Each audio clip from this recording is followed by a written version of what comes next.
जी बिस्मिल्लाहिर्रहमानिर्रहीम अस्सलाम वालेकुम जी नाजरीन तुसां दे पे झोंक टीवी वसेब दी आवाज़ और प्रोग्राम झोंक दे रंग घिन के हाज़िर खिदमत और झोंक दे रंग प्रोग्राम दे जनाब साडे सराइकी वसेब दा बहुत बड़ा नाम जनाब प्रोफैसर आमिर फ़हीम साहब सर मौजूद हैं और आप यकीनन कहीं भी तारफ़ दा मोहताज कहनी अगर असा मीडिया के हवाले दे नाल गाल करूँ तो बहुत बड़ा नाम आप एज ए प्रोड्यूसर भी काम कर चुके हैं, आप एज ए राइटर भी काम कर चुके हैं, आप एज ए डायरेक्टर भी काम कर चुके हैं। लेकिन नाजरीन एक बहुत बड़ा सरप्राइज़ और जिहड़ा प्रोजेक्ट आप हुण करन वेंदे पैन वो यकीनन मेरे ख्याल के मुताबिक इस खिते दे विच सोचा भी कहीं ने ना उसी क्यों क्या है और तुहाडे वास्ते भी सरप्राइज़ है और प्रोफेसर साहब को जान सो क्यों क्या है। अस्सलाम वालेकुम। वालेकुम अस्सलाम, क्या हाल है जनाब रिजवान साहब? जी अल्लाह दा एहसान शुक्र अल्हम्दुलिल्लाह। सब तो पहले तो सही मैं जनाब को वेलकम आखसा सत बिस्मिल्ला जी आया को सजना में अखी ठहरन कि तुसां झोंक दा विजिट किया झोंक दे स्टूडियो च मौजूद ही जनाब। मेरे वास्ते बड़े एजाज़ की गल है, माशाअल्लाह तुहाडा बड़ा नाम है, बड़ा कम है और तुसां जेड़ा काम शुरू किया हुआ है अल्लाह ताला इनको मजीद अगू अगू अगू तरक्की देसन तो बहुत वड्डा काम तुसां करेंदे पे हो। अज जिहड़ी गल तुसां फरमाई है कि भी मैं काम ऐसा करेंदा पिया, प्रोजेक्ट में ऐसा एक चाहे वो वाकई एक बहुत वड्डा प्रोजेक्ट है। वो ड्रामा सीरियल है और जोड़ा है अहमद खान खरल शहीद होते जेड़े कि बहुत वड्डे फ्रीडम फाइटर हैं और जिन्होंने अपनी जान का नजराना पेश किया और पाकिस्तान असां करेंदे असां समझते हैं पाकिस्तान बनाने अलामा इकबाल के खुतबे का हाथ है या कायदे आज़म का हाथ है या बिन्न का हाथ है, लेकिन असां ये चीज़ को हरगिज़ गौर नहीं करेंदे कि वो कौन लोग हैं जेड़ा ई पाकिस्तान के अवाम को उन्होंने लोगों को जहनी तौर पर अंग्रेज़ की गुलामी को कट के ई आलम तक गिनन कि वो पाकिस्तान वास्ते तैयार हैं। बहुत सारे लोगों ने काम किया, बहुत सारे लोगों ने काम किया, लेकिन एक ऐसा बड़ा ना है वो है अहमद खान खरल शहीद। उन्होंने मैं पाकिस्तान का हकीकी बुनियाद रखने वाला उन्होंने को समझता कि उन्होंने अपनी जान का नजराना दिता और उनके उत्ते काम शुरू थे पहले बहुत पहले PTV ने बनाया उनके उत्ते डूकिस्तान और चूँकि वो खरल साहब दे नाल एक खानदानी दुश्मनी रखने वाले एक साहब हैं वो भी खरल हैं, लिहाजा इतफाक दे नाल उन्हें खरल साहिबान का ही जोड़ा है ना वो मिनिस्टर बन गया इंफॉर्मेशन का। लिहाजा उन्हें सब तो पहला काम यह किया कि PTV तो ड्रामे को फारग करवा दिता, उड़वा दिता, बल्कि लाइब्रेरी तक दे विचों को डिलीट करा दिता, ख़त्म करा दिता कि कल को कोई उठे ही सही उनको लभे ना। इवें फिल्म बनानी शुरू की गई अहमद खान खरल दे उत्ते तो उन फिल्म को भी दरमियान दे विच रोक दिता गया और उन बंदे को आख्या कितना ते को प्रॉफिट मिल सी क्या थी सी तू पैसे ये गिनते आराम नाल बह। मैं जड़ा हुण काम शुरू किया एक लंबा किस्तां वाला एक ऐसा सीरियल है जिंदे उत्ते उन्हां दी जिंदगी दा उन्हां दी कारनामियां दा और जेड़े लोग उन्हां दे नाल रह गए। तुसां ये देखो कि एक पासे महाराजा रणजीत सिंह खड़े, बे पासे हिंदुस्तान दे बे लोग खड़े, अच्छा बे पासे अंग्रेज़ आया खड़े और वो उन्हां दे मुकाबले दे नाल वो सारा जड़ा है वो खड़े। अच्छा प्रोफेसर साहब इतना एक सवाल करे सा कि साकू अक्सर फिल्मां दे विच ड्रामे दे विच किताबां दे विच मुख्तलिफ हीरोज़ दा जिक्र आंदा है और अज माशाल्लाह क्योंकि तुसां दा एक अकैडमी की हैसियत ही वे मेरे वास्ते नाजरीन एजाज़ की गल है कि मैं प्रोफेसर साहब दा नाल गुफ्तगू करेंदा पिया। यकीनन ये वो लोग हैं कि जिन्हां दे कोल दू अल्फाज भी अगर सीखण को मिल वजन तो इंसान बड़ा कुछ बन वेंदा है और आपने तो बड़े सारे इदारे मतलब मुतारफ़ करवाए तो साकू अक्सर जड़ा ना मुख्तलिफ हीरोज़ पढ़ाए वेंदे दसे वेंदे वो टीपू सुल्तान की शक्ल होवे कहीं बे की शक्ल दे विच होवे। मैं अज तुहाडे कोल जानना चाहसा कि सराइकी वसेब के जिहड़े असल हीरो हैं या इस खिते के असल हीरो हैं उन्हां को छुपाया क्यों वेंदा है? अर्ज़ है कि टीपू सुल्तान सिराजुद्दौला या इन तरह के जोड़े लोग हैं जोड़े शहीद थे और जिन्होंने बड़ी कुर्बानियाँ दित्तियां, नो डाउट उन्होंने कुर्बानियाँ दितन, लेकिन अंग्रेज़ों ने अपनी बहादरी दिखावन की खातिर अपने आप को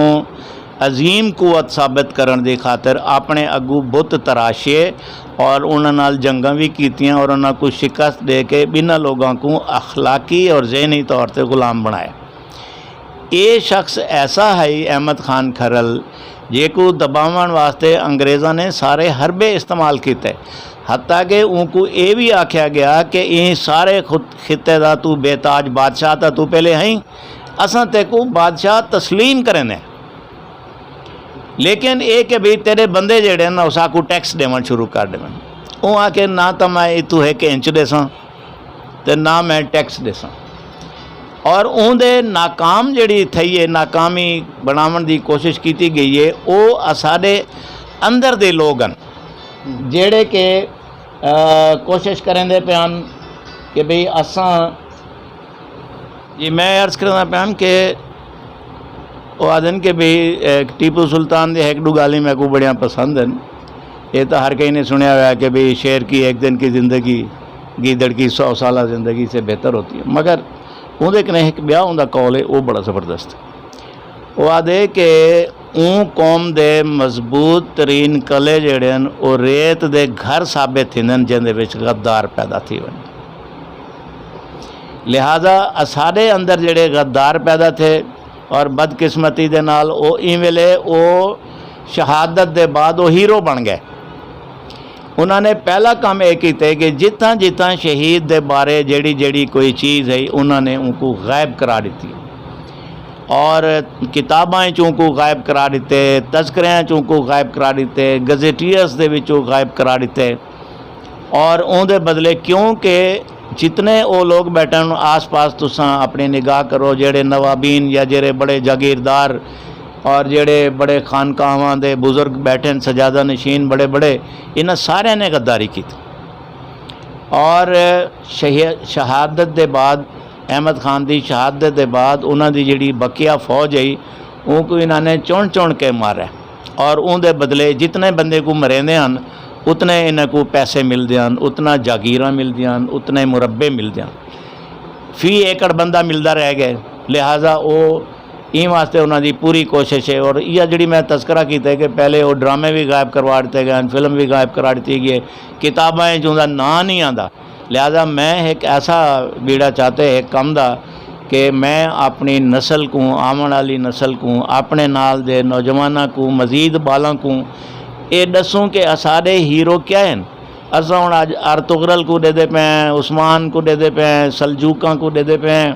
वो सारे उतना तुर्क जेड़े वो अपनी कौम को चाही खड़े वो बहादरी को दिखे। अच्छा प्रोफैसर साहब ये जो प्रोजेक्ट तुसा शुरू करेंदे पे वे मैं चाहसा कि एक तो इंदा ना अगर तुसा तजवीज़ किया है अगर मुनासिब समझो, क्योंकि प्रोजेक्ट का नाम शुरुआत तो डमी भी रखा वैंदा है, पसे पर्दा भी रखा वैंदा, अगर तुसा मुनासिब समझो तो सारे नाजरीन को इन्दा नाम भी दसे सो। और ये प्रोजेक्ट जोड़ा है ये कितने मतलब लाख डॉलर च बनता पे या ये कितने करोड़ च बनता पे? गुजारिश है कि ना तुसा बड़ी अच्छी गल की है कि इतना सब तो बड़ा नुकसान है कि मैं हूँ वन लाइन च दसा तो दूजे जाड़े कोई बनावन शुरू कर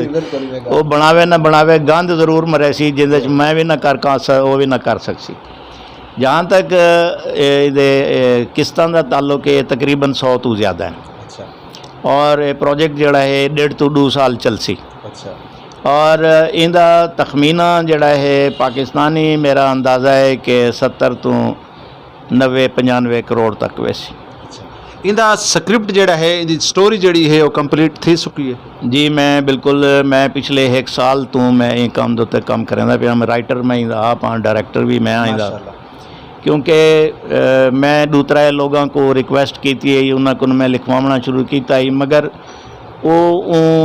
इमोशनस दे नाल उन्हां चीज़ों दे नाल निगाह दे नाल वो ना पे लिख सकते हैं जेड़ा कि मैं चाहता हूँ। वाल ये कि भाई ये ड्रामा होंदा है, जे तो नहीं ड्रामाटाइज को ना करे सूँ तो वाल तो डॉक्यूमेंट्री बन वैसी। लिहाजा डॉक्यूमेंट्री कितने किस्तों तक चलाई बन सकती है। लिहाजा वो सारा कुछ ड्रामाटाइज करना, को पिक्चराइज करना, जदीद दौर के तकाज़े को देखना, और एक बहुत बड़ा प्रोजेक्ट है। ये तकरीबन 2-2.5 हज़ार आदमी जड़ा है ना वो हिस्सा गिंदा पे। ਅੱਛਾ ਪ੍ਰੋਫੈਸਰ ਸਾਹਿਬ, ਅਕਸਰ ਸਾਡੇ ਖਿੱਤੇ ਦੇ ਵਿੱਚ ਫਿਲਮ ਦੇ ਹਵਾਲੇ ਨਾਲ, ਡਰਾਮੇ ਦੇ ਹਵਾਲੇ ਦੇ ਨਾਲ ਜਿਹੜਾ ਕਾਸਟ ਹੁੰਦੀ ਹੈ ਤੇ ਉਹਦੇ ਵਿੱਚ ਬੜਾ ਇੱਕ ਮਤਲਬ ਕਾਸਟ ਬੜੇ ਅਜੀਬ ਲੋਕਾਂ ਕੋ, ਮੈਂ ਹੁਣ ਕਿਆ ਮਤਲਬ ਲੋਕਾਂ ਦੀ ਕਾਰ ਬੰਦੇ ਦੀ ਆਪਣੀ ਇੱਕ ਸੋਚ ਹੁੰਦੀ ਹੈ। ਤੁਹਾਡੀ ਜਿਹੜੀ ਕਾਸਟ ਇਹ ਕਿਆ ਇਹਦੇ ਵਿੱਚ ਆਮ ਪਬਲਿਕ ਦੇ ਵਿੱਚ ਬੜੀ ਸਾਰਾ ਟੈਲੈਂਟ ਹੈ, ਬੜੇ ਸਾਰੇ ਲੋਕਾਂ ਦੇ ਵਿੱਚ ਜਨੂਨ ਹੈ ਔਰ ਲੋਕ ਕੰਮ ਕਰਨਾ ਅਗਰ ਚਾਹਵੇਂ ਤਾਂ ਕਿਆ ਲੋਕਾਂ ਵਾਸਤੇ ਕਿਆ ਮਤਲਬ ਇਹਦੇ ਤਰੀਕਾਕਾਰ ਹੈ ਕੰਮ ਕਰਨ ਦਾ? देखो जी, अज जेड़ा बड़ा वड्डा आर्टिस्ट है, बड़ा वड्डा हीरो है, एक दी वो भी पैदल आके उन्हें आगाज़ किया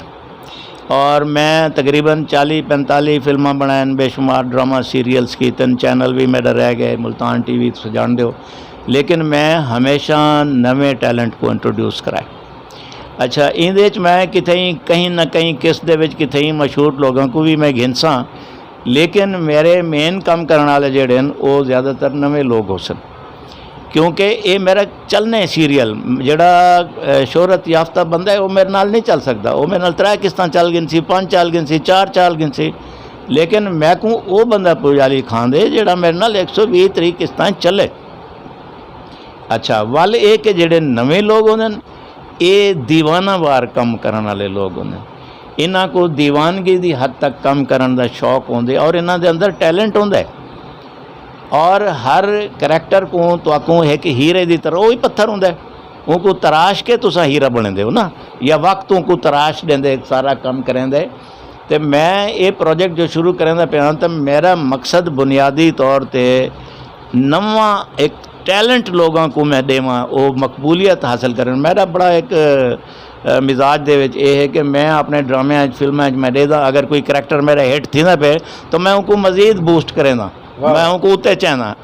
एक दूजे ते जिथे मैं आप कम करेंदा पिया वो मेरे नाल जेड़े कम करेंदे पिया उन्होंने जो अच्छा काम किया, मैं अपने डायलॉग्स अपने सीन कट के मैं उन्होंने को देंदा गया कि भाई तुसें चलो असा कम करेंदा ना, मैं अगर बैठा तो वो सारे कम करने वाले मेरी औलाद की तरह हैं और उन्होंने कामयाबी को मैं चाहना। हुण मैं जो इतने सारे करैक्टर बनेदा पिया तो मेरी ख्वाहिश है कि भी हर करैक्टर अपनी याद होते एक हीरा बनया खड़ा होवे, वो शोहरत गिने और इतना मुल्तान और फिल्म इंडस्ट्री दे विच बड़े बड़े हीरोज़ और हीरोइन जिहड़ियां वो मुल्तान ते सराइकी बोलण वाले। हाँ जी नाजरीन, प्रोफैसर आमिर फ़हीम साहब ता एक अकैडमी हैं, इन्हां दे नाल असां गुफ्तगू अगर सालों साल भी करेंदे रहूं तो ना मुक्कण वाली गुफ्तगू होंदी है और इंशाअल्लाह ताला मैं बल्कि प्रोग्राम ऑन ईयर प्रोग्राम में जिन्हां को गुजारिश करे सां कि मैं गाए बगाए महीने बाद 2 महीने बाद सा कोई मैं थोड़ा जिहा मौका दिता कर सन, बल्कि सारी गाइडलाइन करे सन, क्योंकि आप दा हर काम दे च बहुत बड़ा तजर्बा है। आपने एज ए डायरैक्टर काम किया है तो वर्ल्ड लेवल ते काम किया है और ये वो शख्सियत हैं जिन्हों को पूरा वर्ल्ड जानता है। एज ए राइटर काम किया है तो इन्हों को पाकिस्तान नहीं पूरी दुनिया जानती है। एज ए डायरैक्टर काम किया है तो वक्रे अंदाज किया है। तो आखिर दे विच मैं चाहसा कि 2 गाली इन्हां नाल करके इन्हां कोलों इजाजत चाहसूँ और बल्कि मैं इन्हां दा एक दफ़ा वल थोड़ा है तो इन्हां दी मुहब्बतां दा बेहद शुक्रिया। प्रोफैसर साहब, ई टाइम जड़ा मौजूदा जड़ा शोबिज़ के हवाले दे नाल कम थींदा पिया, ड्रामे के हवाले नाल कम थींदा पिया, तुस क्या समझदे वे कि सकाफत वाइज कल्चर वाइज वो बेशक सिंधी होवे, पंजाबी होवे, बलोची होवे, पख्तून होवे, वो कम नज़र नहीं आंदा? रिजवान साहब, अज जड़ा ड्रामा चलता पिया फिल्म या कहीं भी शक्ल दे वो चलता पिया तज़हीक दे उत्ते। मजाक जड़ा ना एक डिफरेंट शै है, तंज बई चीज़ है, मजाक बई चीज़ है। असां ऐसा मजाक करेंदे पे हैं जेड़ा कि दूजे को तबाह बर्बाद कर देंदी उनकी पर्सनैलिटी को। असां ये दिखेंदे पे हैं कि साडा जेड़ा जमातरा है वो सौरे की क्या हालत करेंदे कि उनको जुलाब लवई खड़े थे, उनको कम करेंदा खड़े, माँ को मुखातब करेंदे तो भी तेरा मुँह ही है, तो तेरा मुँह ही है, तो तेरा ऊँ है, तो फलाना, तो ये असां क्या कल्चर पेश करेंदे पे। मजाक जेड़ा है ना वो एक बई चीज़ है। अगर तुसा ये तंज तज़हीक और इंदो ते चलो तो वल एक कोई तरक्की कहनी थी। हाँ सर, बहुत शुक्रिया, बहुत मेहरबानी। आज तुसा बिल्कुल पैगाम तुहाडा गिनसू सर और एक पैगाम साडा भी उसी, क्योंकि आज तुसा झोंक दा विजिट किया, झोंक TV ते आए, साडा मतलब इत्थां जिहड़ी साडी झोंक दी टीम ने तुहानू क्या मुहब्बत दी, क्या प्यार दिता, पहले तुसा अपना पैगाम दसो वल झोंक दा पैगाम। जी, वो तुहाडे झोंक दे हवाले नाल ही मैं पैगाम देना चाहना कि माशाअल्लाह तुहाडी बड़ी व्यूअरशिप है और बड़ी तुसा ग्रिप रखी आंदे हो, लोकां दे नाल प्यार मुहब्बत उन्हां को देंदे पे हो, उन्हां दा प्यार मुहब्बत समटेंदे भी पे हो। तो मैं बड़ा खुश था आज विजिट करके, मेरे वास्ते मेरे दिल के दरवाजे मजीद तुहाडे वास्ते खुले हुए हैं। तो मैं तो तुहाडा अपना ड्रामे दे नाल बड़ा वड्डा गहरा ताल्लुक है, तुसां बड़ा कम दिखाए, बाकी इदारे बड़े इदारे में भी काम करेंदे रह गए हो। तो मैं ये चाहता कि तुसां मेरी मदद करो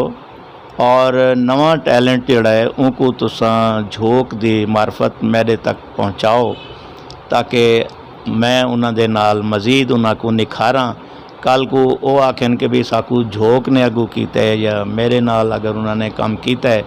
तो इन्हें लोगों वास्ते वल मजीद रस्ता खुले वेंदा। जी नाजरीन, प्रोफैसर साहब के आखण का मकसद है कि जोड़ा प्रोजैक्ट जोड़ा ड्रामा करन वेंदे पैन, अगर तुसां शौकीन है वे मेल फीमेल, और सारी कोशिश हो सी कि जेडे सारे नौजवान यूथ जड़ी है जिन्हां को मतलब अच्छा प्लेटफार्म नहीं मिलता, जिन्हां को अक्सर धोखे, क्योंकि इन फील्ड दे विच बड़े नशेबो फराज हैं, असां भी उन्हां दे विचों गुजर के आए। अगर तुसां मतलब इन्हां दे सीरियल दे इन्हां दे ड्रामे दे काम करना चाहते